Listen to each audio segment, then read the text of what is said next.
Hey guys, please like, subscribe, leave a comment. I like to talk to my people. This is the XRP Cowboy. This is Billy.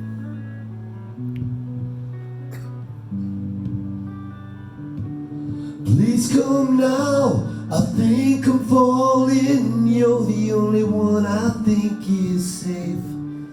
It seems I found the road to nowhere, and I'm trying to escape. I yell about when I heard thunder. Now I'm down to my last breath. And will you let me say, hold me now. I'm 6 feet from the edge, and I'm thinking maybe 6 feet ain't so far down.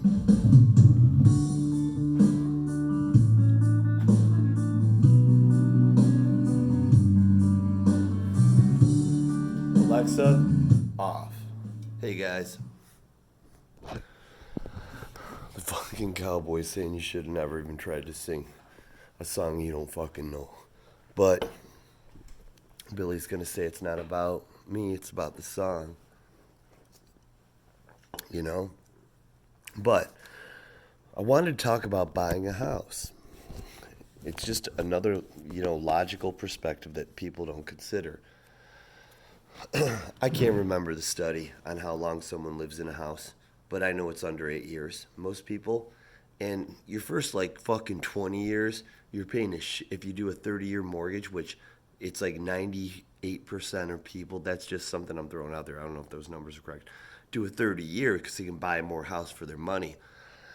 What they're not understanding is they're paying like for a house that's twice the size of that fucking house because of the interest if you do pay it off. And everybody says, I'll pay it off early. But 99.9% of 30-year mortgages get paid off in 30 years, not early. So there's always something better to throw that fucking money at, right? There's always something fucking better, right? So here's the thing. You can get that house, that's, beautiful, but you got to do a 15-year mortgage, okay? Usually if you get a 30-year and you upgrade in even 8 years or 10 years, very little of the principal is paid off. So you pretty much wasted 10 years. You probably could have rented and saved money actually, because the whatever. But interest minus, equity in rent, right? You could do some math. You don't really get ahead there. But the problem is, you can get more house. But what you should do is, do the 15-year, get the same fucking house, find a way to make it happen. Say you made some tips to get your income up if you can't afford it. But do that and then eliminate something that you don't need in your life, like eating out 5 times a week, or reduce it to 2, or smoking, or going to the bar excessively. If you go 2 nights a week, cut one of those nights out. If you go 3, cut one out. And that's the difference in a 15-year. As long as you can walk through the fucking door and get that loan, your 15 is the way to go. And you might have to manipulate at the beginning. If they say, oh, your income's not there, then you're like, oh my God, I was an independent contractor. I worked for tips, I made this much, so there's more income, whatever. Always inflate your income when purchasing a home. So here's the thing. Ultimately, if you get that 15-year,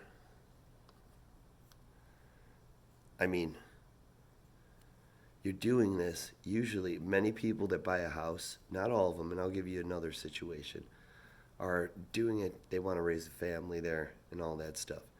The problem is their kids, by the time they turn 18, you want them to go to college, but you're like, I can't afford it. You just simply can't afford it. So you say, oh, I'll send you to the city college for a couple of years, then we'll transfer you to the state, or wherever. And it's fucking killing you. Why? Because you have a 30-year mortgage and you're still like you're only halfway through it pretty much. And you still got a long way to go. And you're worried you'll run too tight and then your mortgage won't get paid, all that fucking shit. So you get a 15-year, and you decide to have kids, or you already have a 4-year-old or even a 5-year-old. By the time that house is paid off, they'll be in college, and you can pay for college with that money. It's no burden at all. You don't have risk. Your house is always the biggest loss you'll ever have besides a loved one, right? So, point is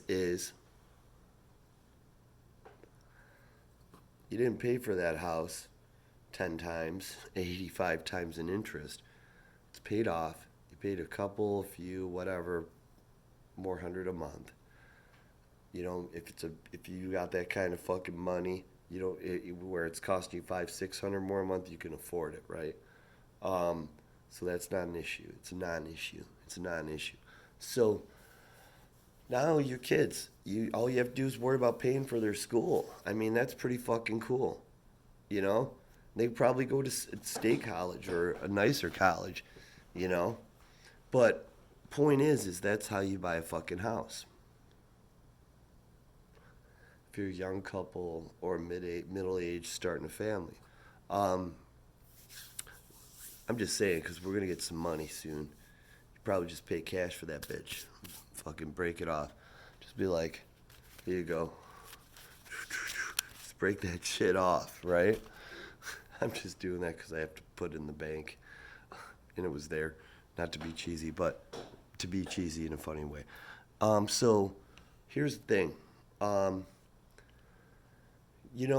There's how do these descending flag patterns happen, or ascending? What it is it's human emotion. And I want you to understand something. This is what's interesting. They are born from support and resistance. Resistance and support. What happens is traders and the fucking money, the whales who don't want us to fucking swim, and Cowboy's gonna say, fuck those bitches, fuck him, and fuck you, bit boy. You say you're the supreme fucking leader of the community that you shit on for years and act like we were fucking stupid. And you got your little team studying all of our YouTube channels and then bringing back information to you, and you're learning it in real time, and then you're reciting it like you fucking know. Oh yeah, by the way, I'm fucking Jesus, and I'm right here. You know how fucked up that is? That is like no different than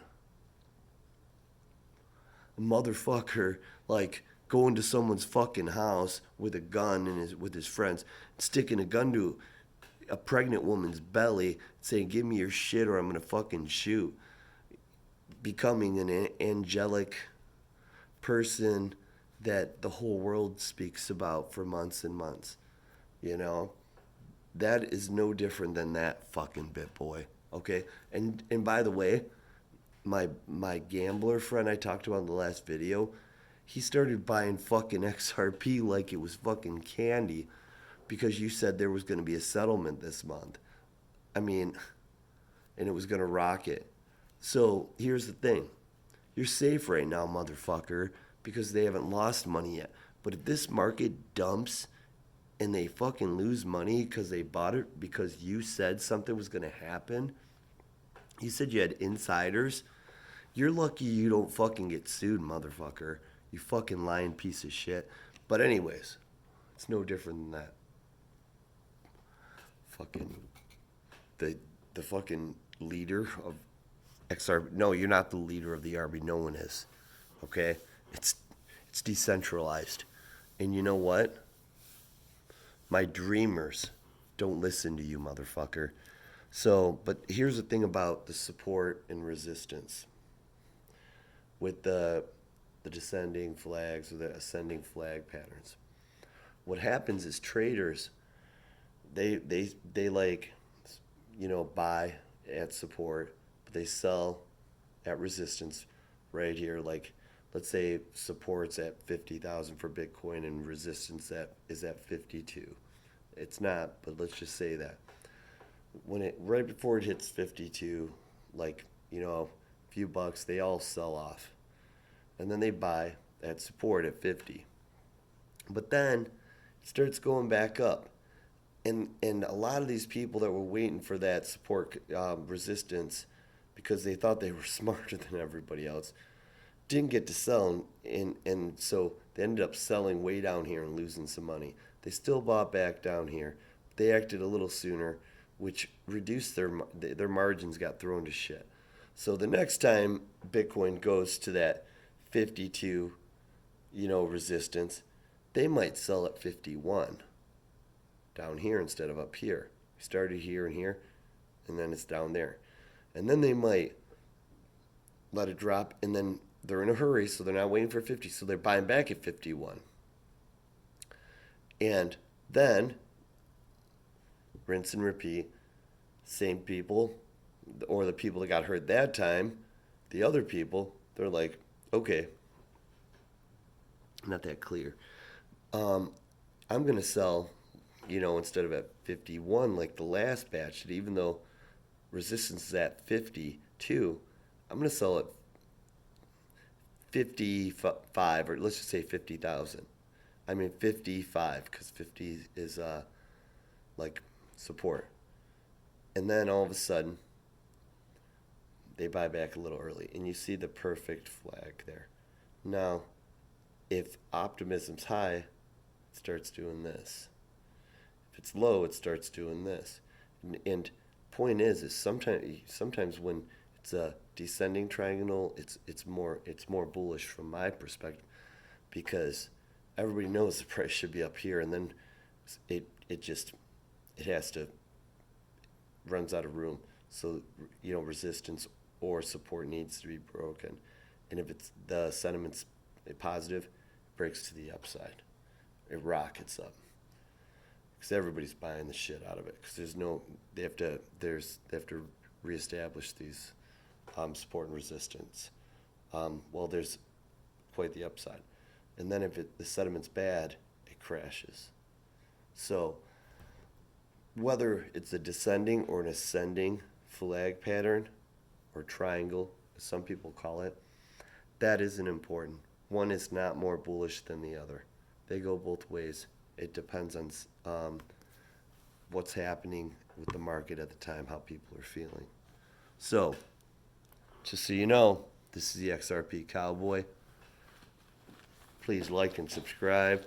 Watch my next couple of videos, because we're going to give away a bunch of cash. You got to subscribe. But I'm trying, and when here's the thing, I'm just trying to buy some fucking votes here. My dreamers, my beautiful dreamers.